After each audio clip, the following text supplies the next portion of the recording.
Hindi ko alam kung ano ang mas matindi, ang takot na mahuli kami, o ang kuryenteng dumaloy sa buong katawan ko nang maglapat ang aming mga labi. Isang halik. Sa gitna ng aming kusina, sa ilalim ng bubong na saksi sa pagpapalaki nila sa aming dalawa ni Kuya Aaron. Bawal. Alam na alam ko yun, pero sa mga sandaling yun, parang gusto kong isigaw sa mundo na wala akong pakialam. Hanggang ngayon, 5 taon na ang nakalipas, vive pa rin sa alaala ko ang gabing iyon. Nakaupo ako ngayon dito sa waiting shed, pinagmamasdan ang walang tigil na buhos ng ulan. Ganito rin kalakas ang ulan noong gabing iyon. Parang senyales ng langit na may hindi pangkaraniwang mangyayari. Ang lakas ng hangin, humahampas sa mga yero ng bubong namin. Brownout pa. Ang tanging liwanag lang sa maliit naming bahay ay yung gasera na sinindihan ni Kuya Aaron sa kusina. Ako naman, nagtitimpla ng kape. Tradisyon na namin yun, lalo na kapag malamig ang panahon. Siya, black coffee. Ako, may gatas at 2 kutsaritang asukal. Danica, okay ka lang dyan? Baka mapasok ka, sabi niya mula sa may mesa. Busy siya sa pag-aayos ng mga papeles niya para sa trabaho. Engineer si Kuya Aaron sa isang maliit na construction firm. Ako naman, assistant manager sa sari-sari store ni Aling Nena, yung pinakamalaki dito sa barangay namin. Okay lang, kuya. Sanay na, sagot ko, pilit tinatago ang panginginig ng kamay ko. Hindi dahil sa lamig, kundi dahil sa kaba. Ewan ko ba, nitong mga nakaraang buwan, iba na ang epekto niya sa akin. Dati, komportable lang ako. Siya ang kuya ko, ang tagapagtanggol ko, ang best friend ko. Pero lately, may kung anong kumikiliti sa tiyan ko tuwing malapit siya, tuwing nagtatama ang mga mata namin, o tuwing aksidenteng nagdidikit ang mga balat namin. Ingat ka. Baka mamaya, imbes na kape, daliri mo na ang maisawsaw mo dyan, biro niya, at narinig ko ang mahina niyang tawa. Napangiti ako. Kahit kailan talaga, ang hilig niyang mang-asar. Nang matapos akong magtimpla, dahan-dahan akong lumapit sa mesa. Inabot ko sa kanya yung tasa niya. Heto na po, mahal na hari. Salamat, alipin, ganti niya at kinuha ang kape. For a split second, nagdikit ang mga daliri namin. Isang mabilis na kislap, parang kuryente, pero sapat na para mapaatras ako ng bahagya at mabitawan ang hawak kong platito ng pandesal. Buti na lang, sa mesa bumagsak at hindi sa sahig. Hala, sorry, sabi ko, sabay pulot sa mga nagkalat na tinapay. Ayos lang. Tumayo si Kuya Aaron para tulungan ako. Yun na yata ang pinakamalaking pagkakamali ko, ang hayaan siyang tumulong. Dahil sa pagpulot namin, nagkabanggaan ang mga ulo namin. Hindi malakas, pero sapat na para mapatingala kaming dalawa at magtama ang aming mga mata. Ang dilim ng paligid, ang flickering light ng gasera, ang tunog lang ng malakas na ulan sa labas. At kami. Magkalapit. Sobrang lapit. Naamoy ko ang pamilyar niyang pabango, naamoy ng kape at yung natural scent niya na. Aaron. Hindi ko alam kung sino ang unang gumalaw. O kung pareho kaming may gustong sabihin pero hindi masabi.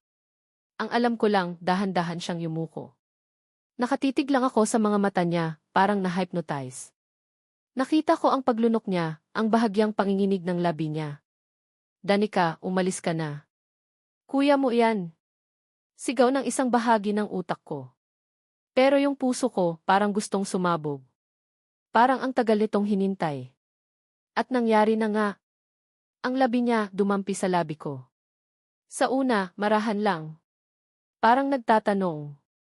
Tapos, nang hindi ako umiwas, nang naramdaman niyang hindi ako tumutol, biglang nag-iba. Naging mapusok. Naging gutom. Para bang ang tagal niyang pinigilan to. Hindi ko alam kung ano ang pumasok sa isip ko. Siguro, dala na rin ng matagal na paghanga ng mga forbidden feelings na pilit kong tinatago. I responded. I kissed him back. With the same intensity, the same raw need that felt from him. Para kaming 2 taong nalulunod na biglang nakakita ng salbabida sa isa't isa. Ang mga braso niya, humapit sa bewang ko, idinikit palalo ang katawan ko sa kanya. Ang init. Ang init ng katawan niya, ang init ng hininga niya, ang init ng halik niya na parang kayang tunawin lahat ng inhibitions ko. Ang isang kamay ko, napahawak sa batok niya, habang yung isa naman ay napakapit sa matipuno niyang braso. Hindi ko na naisip kung anong pwedeng mangyari. Hindi ko na naisip sila mama at papa. Ang tanging nasa isip ko lang ay si Kuya Aaron, at ang pakiramdam na ito, ang kilig na may halong takot, ang saya na may bahid ng kasalanan. Okay, heto ang pagpapatuloy. Napapikit ako, lalo pang lumalim ang halik namin. Ang mga kamay ni Kuya Aaron, na kanina inasa bewang ko lang, ay nagsimula ng gumapang paakyat sa likod ko, mas lalong naglalapit sa aming mga katawan hanggang sa halos wala ng espasyo sa pagitan namin. Ramdam ko ang bawat hibla ng muscles niya, ang init na nagmumula sa kanya. Ang lasa niya, medyo may pait ng kape, pero may tamis na hindi ko maipaliwanag. Bawat paggalaw ng labi niya sa labi ko, parang may kung anong enerhiya ang dumadaloy, nagpapamanhid sa buong sistema ko. Kuya Aaron. Isang bulong lang yon sa isip ko, pero parang narinig niya. Mas lalong naging mapusok ang mga halik niya, parang uhaw na uhaw. Para bang ito na ang huling pagkakataon naming dalawa. Ang kamay ko na nasa batok niya ay mas lalong humigpit, mga daliri ko'y isiniksik sa buhok niya. Ang hirap huminga pero ayokong tumigil. Ayoko pang matapos to. Ang puso ko, grabe, parang drum na pinupukpok sa sobrang bilis. Kilig. Sobra. Pero may kasamang gulat sa sarili ko na kaya ko palang mag-respond ng ganito, na kaya ko palang hayaan ang sarili kong maramdaman to para sa kanya. Gulat na sa kabila ng lahat ng kibawal, ito kami ngayon, ninanakaw ang isang sandali na matagal na naming pinipigilan. Naramdaman kong bahagya siyang umatras, pero para lang huminga. At bago pa ako makapag-isip, bago pa ako makapagsalita, he claimed the lips again. This time, mas may diin, mas may pagnanasa. Dala na rin siguro ng tensyon, ng ulan sa labas, ng dilim, at ng matagal na naming tinatagong damdamin. Ang AC/DC na nagsimula bilang isang maikling pagdampi ay bigla na lang nawala ng kontrol. I felt a soft moan escaped my lips, and his response was deeper, more possessive kiss. Parang gusto niyang angkinin bawat parte ng pagkatao ko. Ang kamay niya sa likod ko ay bumaba ulit sa bewang ko, at hinila niya ako palapit pa, kung posible pa yun. Ramdam na ramdam ko ang tigas ng dibdib niya sa dibdib ko. Ang mundo namin lumiit. Naging kami lang dalawa sa maliit na kusinang iyon na naliliwanagan lang ng isang maliit na gasera. Ang ingay ng ulan ay parang musika na sumasabay sa ritmo ng aming mga puso. Tama na ba kami makakita, sabi ng isang maliit na boses sa utak ko. Pero huli na. The logical part of my brain had already shut down. Pero parang may ibang nakikinig sa konsensya ko. Dahil bigla, sa gitna ng lahat ng iyon, sa gitna ng init at pagnanasa, isang malakas na sigaw ang pumunit sa katahimikan ng gabi, mas malakas pa sa buhos ng ulan. Danica! Nasaan iye naman? Gabi din wala kwarto. Boses ni Papa. Parang binuhusan kami ng malamig na tubig. Sabay kaming napabitaw ni Kuya Aaron sa isa't isa, gulat na gulat, hingal na hingal. Nanlalaki ang mga mata naming nagkatinginan. Ang kilig, biglang napalitan ng matinding takot. Ang gulat, naging purong panik. Shit! Nakita ko ang paglunok ni Kuya Aaron, ang pamumutla ng mukha niya kahit sa dim light ng gasera. Ako naman, parang gusto kong magpalamon sa lupa. Anong gagawin namin? Anong sasabihin namin? Danica! Naririnig mo ba ako? Muling sigaw ni Papa, this time, mas malapit na. Papunta na siya sa kusina. If a heart hammered against the ribs, so loud was sure even Papa could hear it. Hindi ko alam kung anong itsura ko, pero sigurado akong namumula ako mula ulo hanggang paa, sa hiya, sa takot, sa kaba. Kuya Aaron just stared at me, his eyes wide with the same fear felt. Anong sasabihin namin? Paano namin ipapaliwanag to? Pagkatapos ng gabing yon, parang nagkaroon ng invisible wall sa pagitan namin ni Kuya Aaron. Hindi na kami nag-uusap tulad ng dati. Hindi na kami nagbibiruan. Kahit yung simpleng pagtitimpla ko ng kape para sa kanya, hindi ko na magawa. Hindi dahil ayaw ko, kundi dahil sa tuwing magtatangka akong lumapit, bumabalik lahat ng alaala, ang init ng mga labi niya, ang higpit ng yakap niya, at higit sa lahat, ang tingin ni Papa noong naabutan niya kaming dalawa sa kusina. Hindi niya kami nahuling naghahalikan, thank God. Siguro mga ilang segundo lang ang pagitan. Pero nakita niya kaming magkalapit, parehong namumutla at hindi makapagsalita. Ang paliwanag ni Kuya Aaron, nagpapatulong lang daw ako sa assignment ko, kahit alam naming pareho na college pa ako huling nagkaroon ng assignment. Hindi ko alam kung naniwala si Papa, pero wala naman siyang sinabi. Tumango lang siya at sinabing matulog na kami. Pero yung tingin niya, parang kutsilyong tumusok sa dibdib ko. Tingin ng pagdududa. Tingin ng disappointment. Kaya simula noon, umiiwas na ako. Every time na magkakasalubong kami sa bahay, ako ang unang yumuyuko o lumiliko ng daan. Kapag kumakain kami, tahimik lang ako, nakatingin sa plato ko. Nararamdaman ko ang mga titig niya, pero hindi ko kayang salubungin. Masyadong masakit. Masyadong nakakahiya. Sino ba naman kami para gawin yun? Magkapatid kami sa mata ng lahat, sa mata ng pamilya namin. Ang lungkot. Grabe. Para akong may dalang mabigat na bato sa dibdib ko. Miss na miss ko na si Kuya Aaron, yung dating Kuya Aaron na nakakausap ko tungkol sa lahat ng bagay. Yung best friend ko. Pero alam kong kailangan kong lumayo. Kailangan naming kalimutan ang nangyari. Kaya noong isang araw, niyaya ako ni Miguel na manood ng scene, pumayag agad ako. Si Miguel Tuazon, kababata ko rin, pero hindi kasing close ni Kuya Aaron. Medyo mayabang pero mabait naman. Matagal na siyang nanliligaw, pero lagi ko siyang binabasted. Hindi ko type. Pero ngayon parang kailangan ko ng distraction. Kailangan kong patunayan sa sarili ko, at siguro, pati na rin kay Kuya Aaron, na normal ako. Na kaya kong magkagusto sa ibang tao. So, anong movie ang gusto mong panoorin? Tanong ni Miguel habang papasok kami sa mall. Nakaakbay siya sa akin at hinayaan ko lang. Medyo awkward, pero tiniis ko. Para to sa ikabubuti ng lahat, sabi ko sa sarili ko. Kahit ano. Ikaw na bahala, sagot ko, pilit nang umingiti. Pumili si Miguel ng isang rom-com, sa totoo lang, wala akong naintindihan sa pelikula. Lumilipad ang isip ko. Iniisip ko kung ano kaya ang ginagawa ni Kuya Aaron sa bahay. Iniisip ko kung napapansin niya kayang wala ako. Iniisip ko kung namimiss niya rin kaya ako. Ano ba, Danica? Itigil mo na yan. Saway ko sa sarili ko. Nandito ka kasama si Miguel. Dapat sa kanya ka nakafocus. Pinilit kong makinig sa mga punchline, tumawa sa mga corny jokes, at magpanggap na kinikilig sa mga cheesy scenes. Pero sa bawat sweet moment ng bida, si Kuya Aaron ang nai-imagine ko. Yung ngiti niya, yung mga mata niyang nangungusap. Pagkatapos ng scene, kumain kami sa isang fast food. Kwento lang ng kwento si Miguel tungkol sa trabaho niya, sa mga kaibigan niya, sa mga plano niya. Tumango-tango lang ako, paminsan-minsan ay nagtatanong para hindi naman halatang wala ako sa sarili. Okay ka lang ba, Danica? Biglang tanong niya, napansin yata ang pagkatulala ko. Parang ang lalim ng iniisip mo, ah. Ha? Ah. Okay lang. Medyo napagod lang siguro sa trabaho, palusot ko. Gusto mo, ihatid na kita? CJ. Habang naglalakad kami papunta sa sakayan ng jeepney, hindi ko maiwasang makaramdam ng guilt. Si Miguel, mukhang sincere naman. Pero ako, ginagamit ko lang siya. Ginagamit ko siya para takasan yung totoong nararamdaman ko. Nang malapit na kami sa kanto namin, doon ko siya nakita. Si Kuya Aaron. Nakatayo sa tapat ng sari-sari store ni Aling Nena, may kausap sa cellphone. Pagbaba namin ni Miguel ng jeep, sakto namang napatingin siya sa direksyon namin. Nagkatitigan kami. For a moment, parang huminto ang mundo.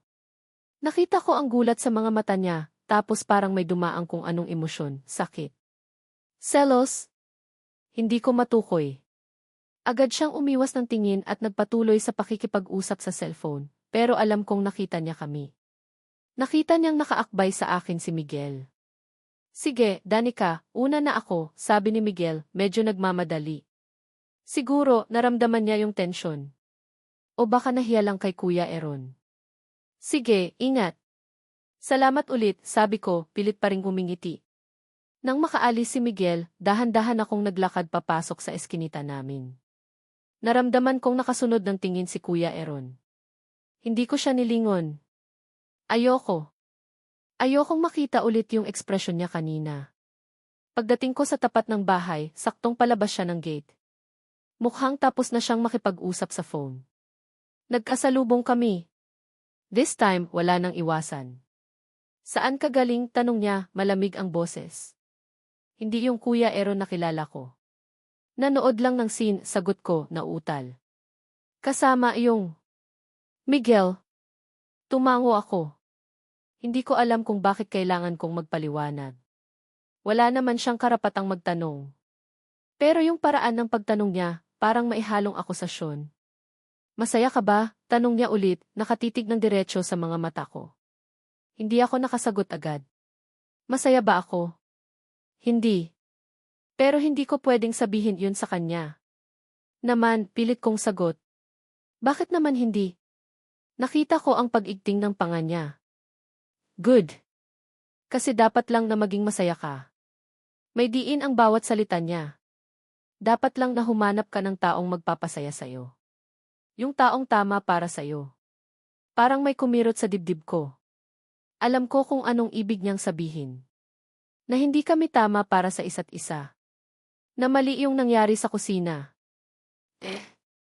Alam ko, sabi ko, pilit pinatatag ang boses. Kaya nga sinusubukan ko. Tumango siya, pero yung mga mata niya, parang may gustong sabihin pero pinipigilan lang. Mabuti naman kung ganun. Tapos, bigla siyang umiti. Isang pilit na ngiti. Sige, pasok na ako. May tatapusin pa ako. Tumalikod na siya at pumasok sa loob ng bahay. Iniwan akong nakatayo doon, gulong-gulo.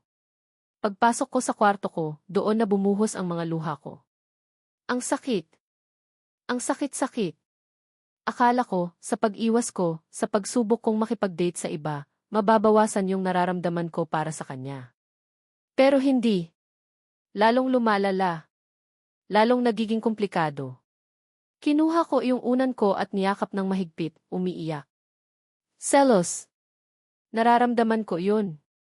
Selos dahil sa inaakto niya, na parang wala lang sa kanya ang lahat. Selos dahil baka nga tama siya, na kailangan ko nang humanap ng iba. Pero paano? Paano kung siya lang talaga ang gusto ng puso ko, kahit alam kong bawal? Sino ba talaga tayo para sa mundo, Kuya Aaron? Tanong ko sa hangin habang patuloy sa pag-agos ang mga luha ko. At sino tayo para sa isa't isa? Ang gabi na iyon, hindi ako nakatulog. Paulit-ulit na naglalaro sa isip ko ang mga sinabi niya, ang mga tingin niya. At ang tanong na bumabagabag sa akin, paano kung hindi ko kayang kalimutan yung isang gabing yon? Paano kung ayoko talagang kalimutan?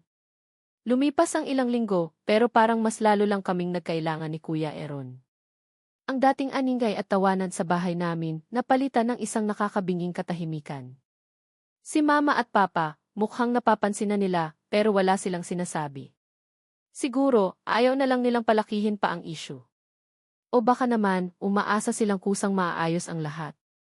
Pero paano maaayos kung pareho kaming takot harapin ang totoo? Isang gabi, hindi ako makatulog. 2:00 na ng madaling araw, pero dilat na dilat pa rin ang mga mata ko. Bumangon ako at binuksan ang lumang bowl sa ilalim ng kama ko. Doon ko itinatago ang mga diary ko simula noong high school. Kinuha ko yung pinakahuling notebook, yung may mga sulat tungkol kay Kuya Aaron bago pa mangyari yung halik. Dear Diary, ang bait talaga ni Kuya Aaron. Hinatid niya ako sa school kanina kasi umuulan. Tapos, binilhan niya pa ako ng paborito kong fishball. Sabi niya, "Huwag ka nang sumimangot, papangit ka lalo." Hay, ang sweet niya, kahit ang hilig mang asar. Crush ko na yata talaga siya. Pero syempre, bawal. Kuya ko siya, di ba? Dear Diary, nakita ko si Kuya Aaron na may kausap na babae kanina sa labas ng gate. Maganda siya. Mukhang type ni Kuya. Ewan ko ba, parang kumirot yung dibdib ko. Selos ba to? Impossible. Hindi pwede. Binasa ko ang bawat entry at kasabay ng pagbasa ko, bumabalik lahat ng emosyon. Yung kilig, yung pag-asa, yung unti-unting pag-amin sa sarili ko na higit pa sa paghanga ng isang kapatid ang nararamdaman ko para sa kanya. Napahawak ako sa dibdib ko. Ang sakit. Bakit ba kasi kailangang maging ganito kakomplikado? Hindi ko na malayang tumutulo na pala ang mga luha ko. Pinunasan ko agad pero patuloy lang sila sa pag-agos. Para akong tanga. Umiiyak dahil sa isang bagay na alam ko namang imposible. Biglang may kumatok sa pinto ng kwarto ko. Mahina lang pero sapat na para mapatalon ako sa gulat. Agad kong isinara yung diary at itinago sa ilalim ng unan. Danica, gising ka pa? Boses ni Kuya Eron. Kinabahan ako. Anong ginagawa niya dito? Anong kailangan niya? Kuya, bakit pilit kong pinakalma ang boses ko? Pwede ba akong pumasok? May gusto lang akong itanong. Nag-alinlangan ako. Pero sa huli, tumango ako kahit alam kong hindi niya makikita. Sage. Dahan-dahang bumukas ang pinto at pumasok si Kuya Eron. Nakasuot lang siya ng sando at shorts, halatang kagigising lang din o hindi pa natutulog. Ang tanging liwanag sa kwarto ko ay yung maliit na night lamp sa tabi ng kama ko. Umupo siya sa gilid ng kama ko, medyo may distansya sa akin. For a few seconds, walang nagsasalita. Nakatingin lang siya sa akin at ako naman, nakayuko, pinipigilan ang panginginig ng mga kamay ko. Bakit mo ako iniiwasan, Danica? Basag niya sa katahimikan.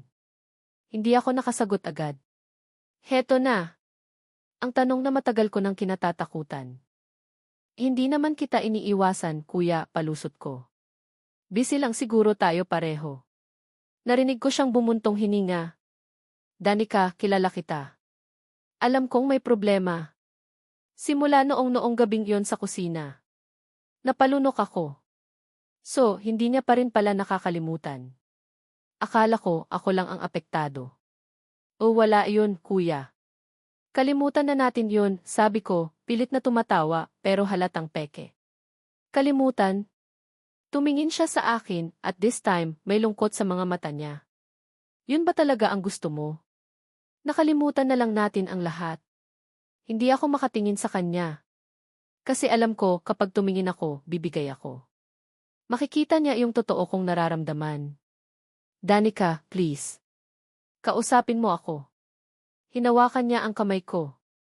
Ang init ng kamay niya, parang pamilyar na kuryenteng dumaloy ulit sa buong katawan ko. Yung totoo. Bakit ka lumalayo? Napabuntong hininga ako. Heto na talaga. Wala na akong takas. Kasi natatakot ako, kuya, mahinang sabi ko, nanginginig ang boses. Natatakot ako sa kung anong pwedeng mangyari. Natatakot ako sa sasabihin nila mama at papa. Natatakot ako sa sasabihin ng ibang tao. Pati ba sa nararamdaman mo, natatakot ka? Hindi ako sumagot. Pero yung katahimikan ko parang sagot na rin. Lumapit pa siya sa akin. Danica, look at me. Dahan-dahan akong nag-angat ng tingin. At doon, sa mga mata niya, nakita ko ang parehong sakit at pagnanasa na nararamdaman ko.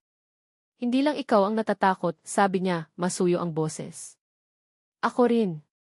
Sobra. Pero mas natatakot akong mawala ka sa akin ng tuluyan dahil lang sa takot na to. Naramdaman kong namumuo na naman ang mga luha sa mga mata ko. Pero kuya, malito, alam nating pareho na malito. Mali ba talaga, Danica? Tanong niya, hinawakan ang pisngi ko. Ang lambot ng palad niya. Mali bang mahalin kita? Mali bang gusto kitang makasama? Napapikit ako. Ang mga salitang iyon. Matagal ko nang gustong marinig. Pero kasabay nito ang bigat ng katotohanan. Ako pa rin ang iniisip mo, di ba? Bulong niya, ang hininga niya dumadampi sa mukha ko. Kahit anong iwas mo, kahit anong pilit mong lumayo, ako pa rin ang laman ng puso mo. Tama ako, di ba? Hindi ko na napigilan ang mga luha ko. Tumulo na sila, walang tigil. Tumango ako. Isang maliit na tango, pero sapat na para malaman niya ang sagot. Isang ngiti ang sumilay sa mga labi ni Kuya Eron. Isang ngiting malungkot, pero puno ng pag-unawa. Alam ko na, sabi niya. At pagkatapos, niyakap niya ako. Isang yakap na mahigpit, puno ng pangulila, puno ng mga salitang hindi masabi. Niyakap ko rin siya pabalik, isinubsob ang mukha ko sa dibdib niya, hinahayaan ang sarili kong umiyak, hinahayaan ang sarili kong maramdaman lahat ng sakit at pagnanasa na matagal ko nang kinikimkim. Ang sarap sa pakiramdam. Ang yakap niya, parang tahanan. Parang doon ako dapat. Pero kasabay nito, ang takot. Ang takot na baka ito na ang huli. Anong gagawin natin, kuya? Tanong ko sa gitna ng mga hikbi. Humiwalay siya ng bahagya sa yakap, pero hindi niya binitawan ang mga kamay ko. Tinitigan niya ako sa mata. Hindi ko pa alam, Danica. Ang alam ko lang, hindi ko na kayang magpanggap pa. Hindi ko na kayang itago to. Pero paano sila, mama? Haharapin natin sila. Magkasama. Ang mga salitang yon parang musika sa pandinig ko. Magkasama. Kaya ba namin? Hinalikan niya ako sa noo, isang marahang halik, puno ng pangako. Mahal kita, Danica. Mahal na mahal. Mahal din kita, Kuya Aaron, sagot ko, at this time, wala nang pag-aalinlangan sa boses ko. Nagyakapan kami ulit, mas matagal, mas mahigpit. Alam naming pareho na delikado ang desisyon namin. Alam naming marami kaming masasaktan. Alam naming susubukin kami ng tadhana. Pero sa mga sandaling yon, habang magkayakap kami sa dilim ng kwarto ko, ang tanging mahalaga ay kaming dalawa. Ang pag-ibig namin na kahit bawal ay totoo. Hindi namin alam kung anong bukas ang naghihintay. Pero handa na kaming harapin iyon. Magkasama. Little did we know, our secret was about to be exposed, and our world was about to come crashing down. Ang mga sumunod na araw pagkatapos ng pag-uusap namin ni Kuya Aaron sa kwarto ko ay parang panaginip. Isang panaginip na ayoko nang magising. Nagpatuloy kami sa pag-iingat, pero may bago ng sigla sa aming mga puso. Ang mga palihim na sulyap na palitan ng mga tingin ng puno ng pangunawa. Ang mga simpleng hawak kamay kapag walang nakatingin, parang nagbibigay ng lakas. Alam naming delikado ang ginagawa namin, pero ang sarap sa pakiramdam na sa wakas, hindi na namin kailangang magpanggap. Isang hapon, linggo. Nasa sala kami, nanonood ng TV, si Mama, nasa kusina, naghahanda ng merienda. Si Papa naman, nagbabasa ng dyaryo sa paborito niyang upuan. Biglang nagring ang cellphone ko. Si Miguel. Hello, sagot ko, medyo alanganin. Napatingin ako kay Kuya Aaron na nakatingin din sa akin, may bahid ng selos. Hindi ko sigurado. Danica. Musta? Free ka ba ngayon? Labas tayo, treat ko. Boses ni Miguel sa kabilang linya, masigla. Pasensya na, Miguel. May gagawin kasi kami dito sa bahay, palusot ko. Ang totoo, ayoko lang talagang umalis. Gusto kong makasama si Kuya Aaron. Ganun ba? Sayang naman. Sige, next time na lang. Medyo disappointed ang boses niya. Pagbaba ko ng telepono, napansin kong nakakunot ang noo ni Kuya Aaron. Sino yun? Tanong niya, trying to sound casual, pero halata ang tensyon sa boses. Si Miguel, sagot ko. Nagyayaya na naman? Tumango ako. Pero sabi ko, may gagawin tayo. Nakita kong bahagyang umiti si Kuya Aaron. Isang maliit na ngiti, pero sapat na para gumaan ang pakiramdam ko. Maya-maya, lumabas si Mama mula sa kusina, may dalang isang bandehado ng turon at juice. Merienda muna kayo. Habang kumakain kami, biglang nagsalita si Mama. Danica, anak, napapansin ko, parang ang dalang mo nang lumabas kasama si Miguel, Nag-away ba kayo? Napatingin ako kay Kuya Aaron. He just shrugged, parang sinasabing, ikaw ang bahala. Hindi naman po, mabisi lang po talaga, sagot ko. Alam mo, anak, sabi ni Papa, ibinaba ang dyaryo niya. Mabait na bata yang si Miguel. Masipag. At mukhang seryoso sa'yo. Huwag mo nang pakakawalan yan. Pakiramdam ko, nanigas ako sa kinaupuan ko. Seryoso. Alam ba nila kung gaano kasakit para sa akin na marinig yun, lalo na't kaharap ko si Kuya Aaron? Magsasalita na sana si Kuya Aaron, pero pinigilan ko siya. Umiling ako. Huwag ngayon. Okay ka lang, Aaron, tanong ni Mama, napansin yata ang pagbabago sa ekspresyon ni Kuya Aaron. Okay lang po, medyo nabilaukan lang, palusot niya. Pagkatapos ng merienda, nagpaalam si Kuya Aaron na may pupuntahan lang saglit. Ako naman, umakyat sa kwarto ko. Humiga ako sa kama, iniisip ang sinabi nila Mama at Papa. Bakit ba ang hirap? Bakit ba kailangan ganito? Maya-maya, may kumatok ulit sa pinto ko. Akala ko si Kuya Aaron kaya agad akong bumangon. Pero pagbukas ko, si Mama ang nakatayo doon. Mukhang seryoso. Anak, pwede ba tayong mag-usap? Kinabahan ako. Sige po, mapasok po kayo. Umupo si Mama sa gilid ng kama ko, katulad ng pwesto ni Kuya Aaron noong gabing nagkaaminan kami. Tinitigan niya ako ng matagal, parang may sinusuri. Danica, may gusto akong itanong sa'yo. At gusto ko maging tapat ka sa akin. Lalo akong kinabahan. Ano po yun, Ma? May namamagitan ba sa inyo ni Aaron?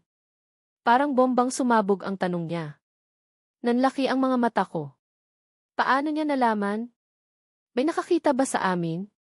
Emma, ano po bang sinasabi niyo? Pilit kong itinatanggi, pero alam kong nanginginig na ang boses ko. Anak, matagal na akong nanay. At matagal ko na kayong kilala. Nitong mga nakaraang linggo, napapansin ko na ang mga kakaibang kilos niyo. Ang mga palihim na tinginan. Ang pag-iwasan niyo noon, tapos biglang-biglang parang may iba. Hinawakan ni Mama ang kamay ko. Danica, sabihin mo sa akin ang totoo. Kayo na ba ng Kuya Aaron mo? Hindi ko na napigilan. Bumagsak ang mga luha ko. Hindi dahil sa takot, kundi dahil sa guilt. Sa bigat ng lihim na matagal ko nang dinadala. Tumango ako, umiiyak. Oo po, mapipatawad po. Nakita ko ang gulat at sakit sa mga mata ni Mama. Umiling-iling siya, parang hindi makapaniwala. Danica anak paano? Bakit? Mahal po namin ang isa't isa, Ma, sabi ko sa gitna ng mga hikbi. Mahal? Tumayo si Mama, hindi na makapaniwala. Hindi yan pagmamahal, Danica. Kalokohan yan. Kapatid mo siya. Paano mo nagawa to sa amin? Sa pamilya natin? Ma, hindi naman po kami tunay na magkapatid. Pero pinalaki namin kayong magkapatid, sigaw ni Mama, at this time, may galit na sa boses niya. Hindi mo ba naiisip kung gaano to kasagwa? Kung gaano to kamoral? Ikaw, Danica. Ikaw ang babae. Hindi mo ba napigilan ang sarili mo? O ikaw pa ang umakit sa kuya mo? Parang sinampal ako ng mga salita niya. Ma, hindi po. Hindi ko po siya inakit. Sakto namang bumukas ang pinto at pumasok si Kuya Aaron. Mukhang narinig niya ang sigawan namin. Sa likod niya, nakasunod si Papa, baka sa mukha ang pag-aalala at galit. Anong nangyayari dito? Tanong ni Papa, matigas ang boses. Itanong mo dyan sa dalawa mong pinalaki, sagot ni Mama, umiiyak na rin. Ang mga walang hiya. May relasyon pala sila. Napatingin si Papa sa amin ni Kuya Aaron, nanlilisik ang mga mata. Totoo ba to, Aaron? Danica. Yumuko si Kuya Aaron. Pa, mapatawarin niyo po kami. Mahal ko po si Danica.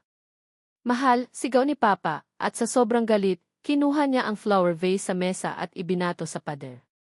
Nagkalat ang mga bubog. Napasigaw ako sa takot. Hayop kayo, sigaw ni Papa. Pinalaki namin kayo ng maayos. Binigay namin ang lahat. Tapos ito lang ang isusukli niyo sa amin? Kasalaulaan. Pa, makinig po muna kayo. Makinig, putol ni Papa kay Kuya Aaron. Wala na akong gustong marinig mula sa inyo. Mga walang utang na loob. Lumayas kayo sa pamamahay na to. Ngayon din. Gulat. Yun ang naramdaman ko. Palalayasin kami? Saan kami pupunta? Pa, parang awa niyo na po, pagmamakaawa ko. Lumuhod na ako sa harap niya. Huwag po ninyo kaming palayasin. Hindi, sigaw ni Papa. Ayoko nang makita pa ang mga pagmumukha niyo dito. Mga kahihiyan kayo sa pamilya. Si Mama, nakaupo lang sa kama, umiiyak, nakatakip ang mukha. Parang wala siyang narinig. Aaron, kunin mo na ang mga gamit niyo. At ikaw, Danica, tumingin siya sa akin, puno ng galit. Kasalanan mo to, kung hindi dahil sa kalandian mo, hindi mangyayari to. Parang kutsilyong sumaksak sa puso ko ang mga salita niya. Ako. Kalandian ko. Tumingin ako kay Kuya Aaron, humihingi ng tulong. Nakita ko ang sakit at galit din sa mga mata niya, pero may determinasyon. Lumapit siya sa akin at tinulungang tumayo. Tara na, Danica, sabi niya, mahinahon pero matatag. Aalis na tayo. Pero kuya wala na tayong magagawa. Hindi nila tayo maiintindihan. Hinawakan niya ang kamay ko ng mahigpit. Kung hindi dahil sa kin, hindi ka masasabihan ng ganito. Patawarin mo ako. Ang sakit. Ang sakit-sakit na makita silang ganito. Ang pamilya ko nawawasak dahil sa amin. Habang nag-iimpact kami ng kaunting damit, naririnig ko pa rin ang mga sigaw ni Papa at ang iyak ni Mama. Bawat salita, parang latigo na humahaplos sa likod ko. Nang palabas na kami ng pinto, hinarap ko sila sa huling pagkakataon. Ma, pasana balang araw, mapatawad niyo kami. Walang sumagot. Nakatalikod lang si Papa, habang si Mama, nakayuko pa rin. Hawak kamay kaming lumabas ni Kuya Aaron sa bahay na kinalakihan namin, dala lang ang kaunting damit at ang bigat ng aming mga puso. Hindi namin alam kung saan kami pupunta. Ang alam lang namin, kailangan naming umalis. Kailangan naming harapin ang mundo ng kaming dalawa lang. Ang gabing yon, hindi lang ang mga lihim namin ang nabunyag. Ang gabing yon, nawalan kami ng pamilya. Ang hirap. Yan ang unang salitang pumasok sa isip ko pagkagising ko kinaumagahan. Hindi sa malambot na kama ko sa dati naming bahay, kundi sa isang manipis na banig sa sahig ng maliit na kwartong nirentahan namin ni Kuya Aaron sa Islasta. Eins. Isang malayong isla na narating namin matapos ang halos isang araw na biyahe sa bus at bangka, gamit ang kakarampot na perang naipon ni Kuya Aaron. Paglabas namin ng bahay nila Mama at Papa noong gabing yon, wala kaming ibang mapuntahan. Nahihiya kaming lumapit sa mga kamag-anak, alam naming makakarating din agad sa kanila ang balita. Ang mga kaibigan naman namin, baka hindi rin kami maintindihan. Kaya nagdesisyon si Kuya Aaron na lumayo muna kami. Malayo sa lahat ng humusga, malayo sa lahat ng sakit. Ang Islasta. Eins. Maliit, tahimik at simple lang ang pamumuhay. Ang nakuha naming kwarto, isang maliit na espasyo sa likod ng isang tindahan ng isda, sapat lang para sa aming dalawa. Walang TV, walang aircon, yung banyo, nasa labas pa at common. Pero kahit ganun, ito na ang tahanan namin ngayon. Ang tanging bubong na sumasalo sa aming dalawa. Ang unang mga linggo, sobrang hirap. Si Kuya Aaron, agad na naghanap ng trabaho.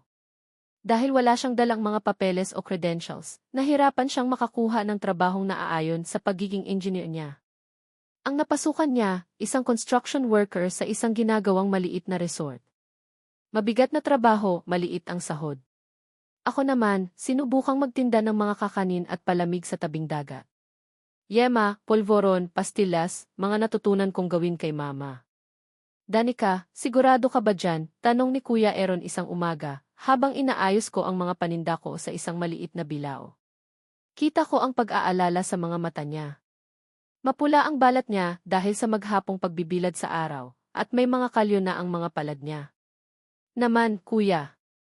Kayang-kaya to, sagot ko, pilit na ngumingiti. Ayokong makita niyang nahihirapan din ako. Ayokong isipin niyang pinagsisisihan ko ang desisyon naming ito. Saka, kailangan nating magtulungan, di ba? Tumango siya at hinawakan ang kamay ko. Salamat, Danica. Sorry kung nadadamay ka sa ganito. Ano ka ba, Kuya? Hindi ako nadadamay. Pinili ko to, pinili kita, sabi ko, at this time, totoong ngiti na ang ibinigay ko sa kanya. Sa kabila ng hirap may pag-asa.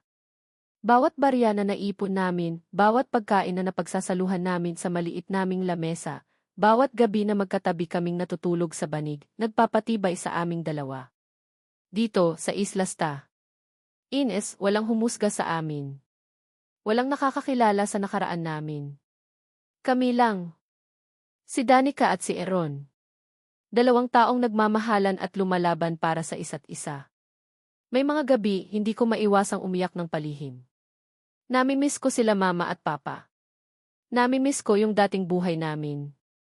Pero sa tuwing mararamdaman ko ang yakap ni Kuya Aaron mula sa likod, sa tuwing maririnig ko ang tibok ng puso niya, nawawala lahat ng lungkot. Napapalitan ng kapanatagan. Isang hapon, pag-uwi ni Kuya Aaron mula sa trabaho, may dala siyang isang supot ng puting pintura at ilang piraso ng kahoy na retaso. Ano yan, Kuya? Tanong ko, nagtataka. Ngumiti siya. Surprise. Tulungan mo ako.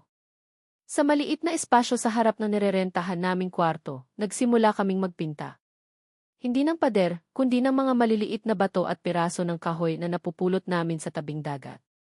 Ginagawa naming maliliit na figurines, isda, bangka, mga shell. Simple lang pero maganda. Para saan to? Tanong ko habang nagpipinta ng isang maliit na starfish. Subukan nating ibenta, sabi ni Kuya Eron. Extra income.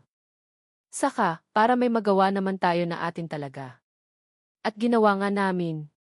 Tuwing hapon, pagkatapos kong magtinda ng kakanin, inilalatag namin ang mga pininturahan naming bato at kahoy sa isang maliit na tela malapit sa daungan. Noong una, walang pumapansin. Pero unti-unti may mga turistang bumibili. Hindi kalakihan ang kita, pero sapat na para makadagdag sa pambili namin ng bigas at ulam. Ang pinakamahalaga, masaya kami habang ginagawa iyon. Habang nagpipinta, nagkukulitan kami, nagtatawanan. Parang bumabalik yung dating kami bago pa ang lahat ng gulo. Sa mga sandaling yon, nakakalimutan namin ang hirap, ang pangungulila. Ang mahalaga, magkasama kami.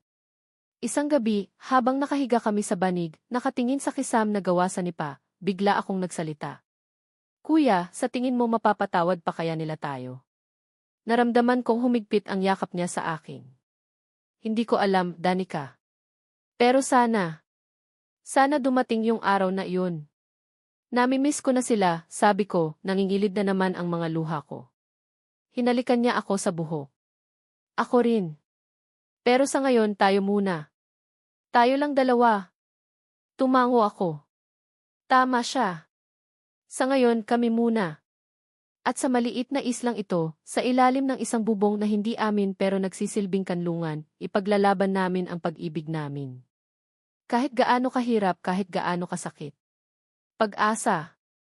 Yun ang nararamdaman ko ngayon. Pag-asa na sa kabila ng lahat, may liwanag pa ring naghihintay sa amin.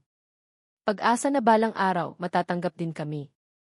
At pag-asa na ang pag-ibig namin, kahit sinubok ng tadhana, ay mananatiling matatag. Isang gabi, habang nagliligpit kami ng mga paninda naming pininturahang bato, may isang matandang babae na lumapit. Tinitigan niya ng matagal ang isang maliit na anghel na gawa sa kahoy. Ang ganda naman nito, iha, sabi niya sa akin. Kayo ba ang gumawa? Opo, Nay. Kami po ni Kuya, sagot ko, medyo nag-aalangan pa ring tawagin siyang ti Kuya sa harap ng ibang tao. Umiti ang matanda. Bagay na bagay kayo. Pagpalain nawa kayo ng may kapal. Nagkatinginan kami ni Kuya Eron. Isang maliit na ngiti ang sumilay sa mga labi namin. Siguro nga may pag-asa pa. Siguro nga hindi lahat ng tao uhusgahan kami. Dala-dala ang kaunting pag-asang iyon, mas lalo kaming naging determinado. Patuloy kaming nagsikap, nagtulungan at higit sa lahat, nagmahalan. Ang Isla Sta. Ines, naging saksi sa aming bagong simula. Isang simula na puno ng hirap pero puno rin ng pag-ibig at pag-asa. Pero hindi pa pala tapos ang mga pagsubok. May isa pang malaking sorpresa ang nakatakdang dumating sa buhay namin.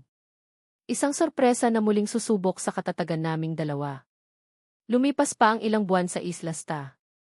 Eins. Unti-unti, nasasanay na kami sa simpleng buhay. Si Kuya Eron, kahit construction worker pa rin, medyo tumaas na ang sweldo dahil sa sipag niya. Ako naman, bukod sa pagtitinda ng kakanin at mga pininturahang bato, tumutulong na rin sa paglilinis sa maliit na resort kung saan nagtatrabaho si Kuya Eron tuwing Sabado. Hindi sapat pero pinagkakasya namin. Ang mahalaga, magkasama kami. Pero nitong mga nakaraang linggo, may kakaiba akong nararamdaman. Madalas akong nahihilo, lalo na sa umaga. Parang laging baligtad ang sikmura ko. Noong una, akala ko dahil lang sa pagod o sa init ng panahon. Pero nang isang araw, habang naglalaba ako, bigla na lang akong nanghina at nasuka. Doon na ako kinabahan. Kuya, pwede mo ba akong bilhan ng pregnancy test? Nahihiya kong sabi kay Kuya Eron isang gabi, pagkatapos naming kumain ng hapunan. Napatingin siya sa akin, gulat. Bakit? May nararamdaman ka ba? Tumango ako, hindi makatingin sa kanya. Ilang linggo na kasing delayed ang alam mo na. Tapos, lagi akong nahihilo. Okay, heto ang pagpapatuloy. Nakita ko ang pag-aalala sa mukha niya, pero may bahid din ng excitement. Hindi ko sigurado. Kinaumagahan, bago siya pumasok sa trabaho, dumaan siya sa butika sa bayan. Pagbalik niya, may dala siyang isang maliit na paper bag. Heto na, sabi niya, iniabot sa akin. Mag-test ka na. Nandito lang ako. Pumasok ako sa maliit naming banyo, nanginginig ang mga kamay. Sinunod ko ang instruction sa box. Ang tagal ng ilang minuto na paghihintay. Para akong mababaliw sa kaba. Paano kung positive? Anong gagawin namin? Handa na ba kami? Paglabas ko ng banyo, hawak ang test kit, nakita ko si Kuya Aaron na nakatayo sa labas ng pinto. Halatang kinakabahan din tumingin ako sa resulta. 2 linya. Malinaw na malinaw. Napatingin ako kay Kuya Aaron, hindi ko alam kung anong ekspresyon ang nasa mukha ko. Siguro, halo-halong gulat, takot at konting saya. Ano, tanong niya, hindi makapaghintay.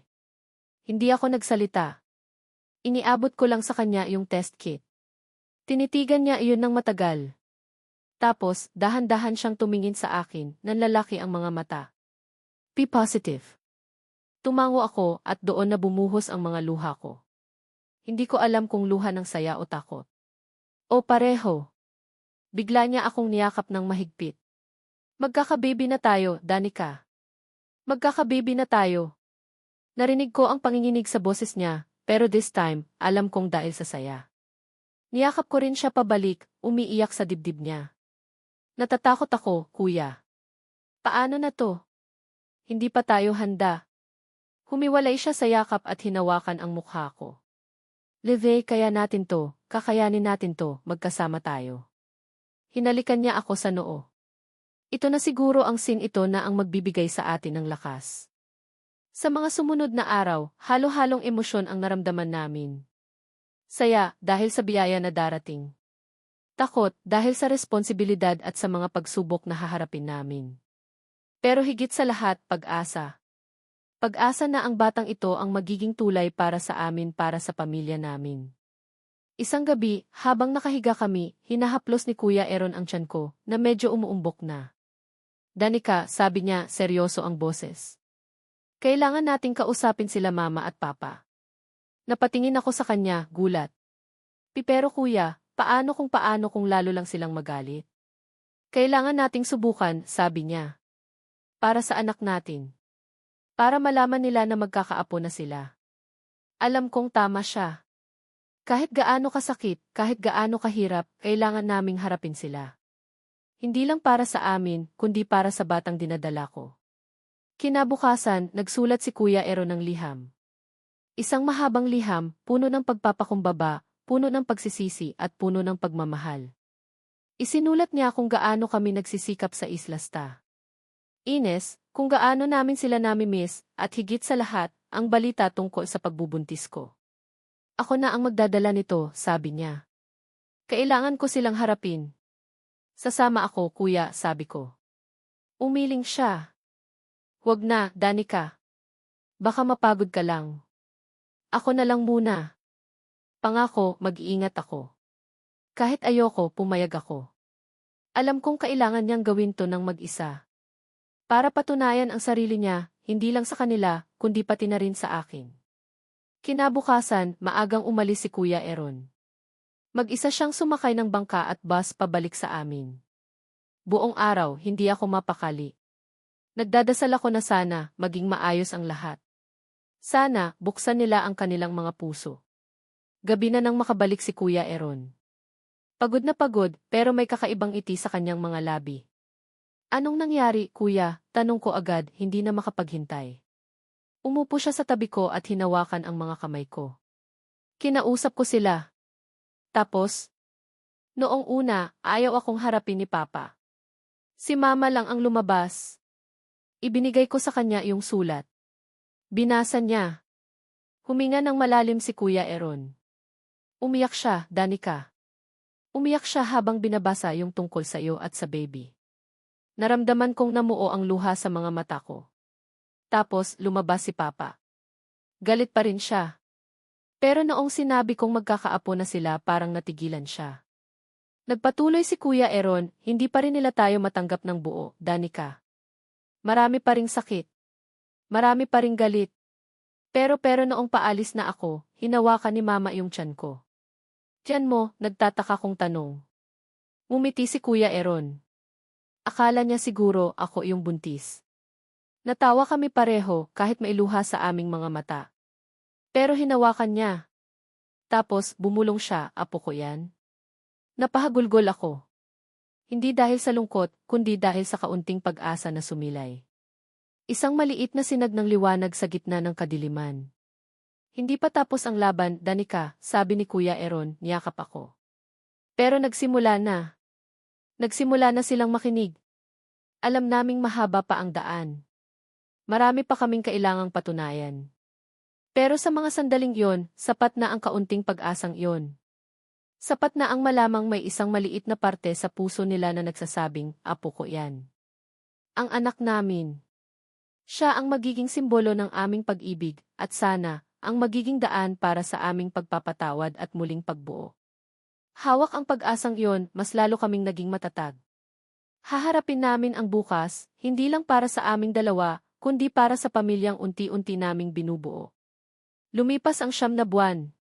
Ang tiyan ko, malaki na, kabuwanan ko na. Ang islasta. Ines pa rin ang aming tahanan. Sa kabila ng mga pagsubok, na itaguyod namin ang aming sarili. Si Kuya Aaron, naging regular na sa construction site at paminsan-minsan ay kumukuha ng sideline na pagkakarpintero. Ako naman, kahit malaki na ang tiyan, patuloy pa rin sa paggawa at pagtitinda ng mga handicrafts namin, mga pininturahang bato, maliliit na wood carvings, at mga palamuting gawa sa shells. Nakilala na kami ng ilang mga lokal at turista bilang kiyong mag-asawang masipag na gumagawa ng souvenirs. Hindi na kami bumalik sa bahay nila mama at papa pagkatapos ng pagbisita ni Kuya Aaron. Nagpapadala kami ng sulat paminsan-minsan, nagbibigay ng update tungkol sa pagbubuntis ko. Si Mama, sumasagot din, maikli lang, pero may kasamang mga payo tungkol sa pag-aalaga sa sarili at sa magiging baby. Si Papa, wala pa ring kibo. Masakit, pero naiintindihan namin. Hindi madaling tanggapin ang lahat. Isang hapon, habang nagliligpit ako ng mga paninda namin sa maliit naming pwesto malapit sa daungan, nakita ko si Kuya Aaron na papalapit, may bitbit na isang maliit na supot. May ngiti sa kanyang mga labi na abot hanggang tenga. Para sa'yo, sabi niya, iniabot ang supot. Pagbukas ko, isang maliit na kahon. At sa loob, isang singsing. Hindi ginto, hindi diamante. Isang simpleng singsing na gawa sa kawayan, pero may nakaukit na maliliit na bulaklak at ang mga salitang, tayo lang sapat na. Napaiyak ako. Kuyal. Lumuhod siya sa harap ko, sa gitna ng mga taong dumadaan. Hinawakan niya ang kamay ko. Danica Reyes, alam kong hindi ito ang engranding proposal na pinapangarap ng karamihan. Alam kong marami tayong pinagdaanan at marami pa tayong pagdadaanan. Alam kong hindi pa tayo tanggap ng lahat. Pero sa harap ng dagat na ito, sa harap ng langit na saksi sa pagmamahalan natin, gusto kong itanong sa'yo. Pakakasalan mo ba ako? Tumango ako, humahagulgol. Kuya Aaron. Isinuot niya ang singsing sa daliri ko. Sakto. Parang ginawa para sa akin. Niyakap niya ako ng mahigpit at narinig ko ang palakpakan ng ilang mga taong nakakita sa amin. Hindi man ito engrande, pero ito ang pinakatotoo at pinakamasayang proposal para sa akin. Ang e-engagement party namin, simple lang. Nagluto kami ng pansit at bumili ng isang bote ng soft drinks. Ang mga bisita namin, ang ilan sa mga mababait naming kapitbahay sa isla na naging kaibigan na rin namin. Sa maliit naming nirerentahang kwarto, nagkaroon ng tawanan, kwentuhan at kantahan. Sa mga sandaling yon, naramdaman ko ang tunay na kaligayahan. Hindi dahil sa material na bagay, kundi dahil sa pagmamahal na nakapaligid sa amin. Ilang linggo pagkatapos noon, isinilang ko ang aming panganay. Isang malusog na baby boy. Kamukhang-kamukha ni Kuya Aaron.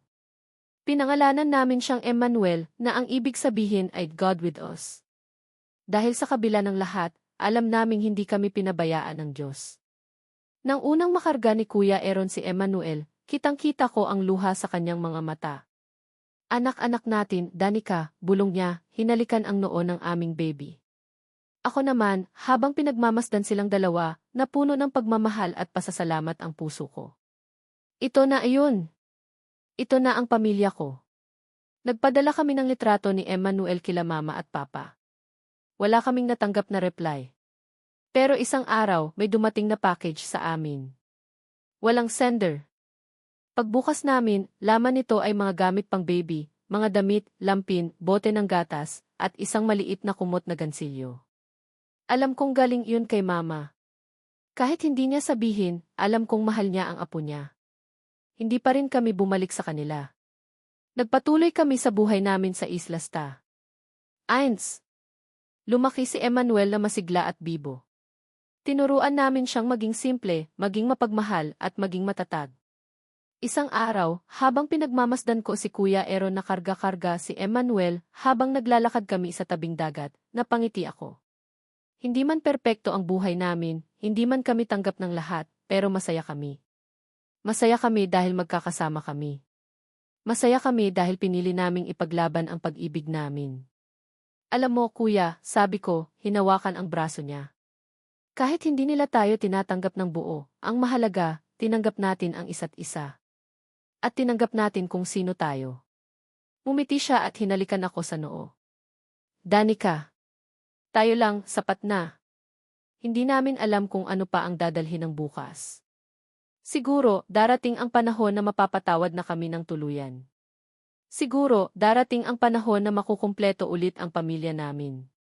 Pero kahit hindi, alam namin kaya naming harapin ang lahat, basta't magkasama kami. Ang pag-ibig namin, na nagsimula sa isang gabing hindi ko makakalimutan, na sinubok ng mga pagbabawal at panghusga, ay nanatiling matatag. Dahil sa huli, ang totoong pag-ibig, kahit bawal sa mata ng iba, ay laging mananaig. Bawal man pero totoo. At yun ang pinakamahalaga. Ang buhay namin sa Isla Sta. Ines, naging isang patunay na ang pag-ibig ay kayang lampasan ang lahat ng hadlang. Hindi man ito ang fairy tale ending na inaasahan ng marami, pero para sa amin ni Kuya Aaron, ito ang aming happily ever after. Isang simple, tahimik at puno ng pagmamahal na buhay, kasama ang aming anak, sa isang islang naging saksi sa aming laban at tagumpay. At habang pinagmamasdan ko ang paglubog ng araw sa dagat, kasama ang dalawang pinakamamahal kong lalaki sa buhay ko, alam kong nasa tamang lugar ako. Dito, kung saan ang puso ko ay payapa at puno. Mahal kong mga mambabasa. Una sa lahat, mula sa kaibuturan ng aking puso, maraming salamat sa inyong pagsubaybay sa kwento ni Danica at Aaron sa Bawal Pero Totoo. Bawat chapter na inyong binasa, bawat emosyon na inyong naramdaman kasama sila, ay isang malaking karangalan para sa akin. Hindi nyo alam kung gaano kalaking inspirasyon ang ibinibigay ninyo sa isang manunulat na tulad ko. Habang isinusulat ko ang kwentong ito, para na rin akong naging si Danica, naramdaman ko ang kanyang kilig, ang kanyang takot, ang kanyang sakit, at ang kanyang pag-asa. Naging si Aaron din ako, naramdaman ko ang kanyang pagmamahal, ang kanyang determinasyon, at ang kanyang pagpapakumbaba. Bawat eksena, bawat dialogo, ay parang isang maliit na piraso ng aking puso na inilalabas ko para sa inyo. May mga pagkakataon na napapangiti ako habang nagsusulat, at may mga pagkakataon ding hindi ko mapigilang mapaluha. Ganyan kalakas ang naging koneksyon ko sa mga karakter na ito, at sana, naramdaman nyo rin yun. Ang Bawal Pero Totoo, ay higit pa sa isang simpleng kwento ng pag-ibig. Ito ay isang salamin ng mga komplikasyon ng buhay, ng mga pagsubok na hinaharap natin, dahil sa mga pamantayan ng lipunan, at ng lakas ng loob na kailangan para ipaglaban ang ating pinaniniwalaan at minamahal. Isa sa mga pangunahing mensahe na nais kong iparating ay ang katotohanan ng pag-ibig. Minsan, ang pag-ibig ay dumarating sa mga hindi inaasahang tao at sa mga hindi inaasahang pagkakataon. Maaaring husgahan ito ng mundo, maaaring tawagin itong bawal, ngunit kung ito'y tunay at wagas, ito ay mananaig. Hindi perpekto ang pag-ibig, ito ay may kasamang sakit, sakripisyo, at pag-unawa. Nais ko ring bigyang diin ang kahalagahan ng pamilya, sa kabila ng mga hidwaan. Ang sugat na naidudulot ng hindi pagkakaunawaan sa loob ng pamilya ay malalim, ngunit ang pag-ibig ng magulang at anak, at maging ng magkapatid, kahit sa sitwasyon ni Danica at Aaron, ay may kakayahang maghilom. Ang pagpapatawad, kahit mahirap, ay isang mahalagang hakbang tungo sa muling pagbubuo. At higit sa lahat, ang aral ng katatagan at pag-asa. Kahit gaano pa tayo itulak ng mga pagsubok, kahit gaano pa tayo saktan ng mga panghusga, hanggat may pag-asa tayong pinanghahawakan at may mga taong nagmamahal sa atin, kaya nating bumangon at magpatuloy. Ang buhay ay isang patuloy na pakikibaka, Ngunit sa bawat laban, may aral tayong natututunan na nagpapatibay sa atin. Kung may isang bagay kayong dadalhin mula sa kwentong ito, sana ay ang paalala na maging matapang sa pagharap sa katotohanan ng inyong puso. Huwag matakot magmahal ng totoo, kahit pa ito'y nangangahulugang pagsuong sa mga alon ng buhay. At laging tandaan, minsan, ang pinakasimpleng buhay, kapag puno ng pagmamahal, ay siya ng pinakamasaya. Inaanyayahan ko kayong lahat na ibahagi ang kwentong ito sa inyong mga kaibigan at mahal sa buhay. At kung mayroon kayong mga saloobin, komento, o kahit anong nais iparating, huwag kayong mag-atubiling iwan ang inyong mga mensahe. Napakahalaga para sa akin na malaman ang inyong mga naramdaman. Muli, maraming salamat sa inyong oras at pagmamahal. Hanggang sa susunod nating kwento.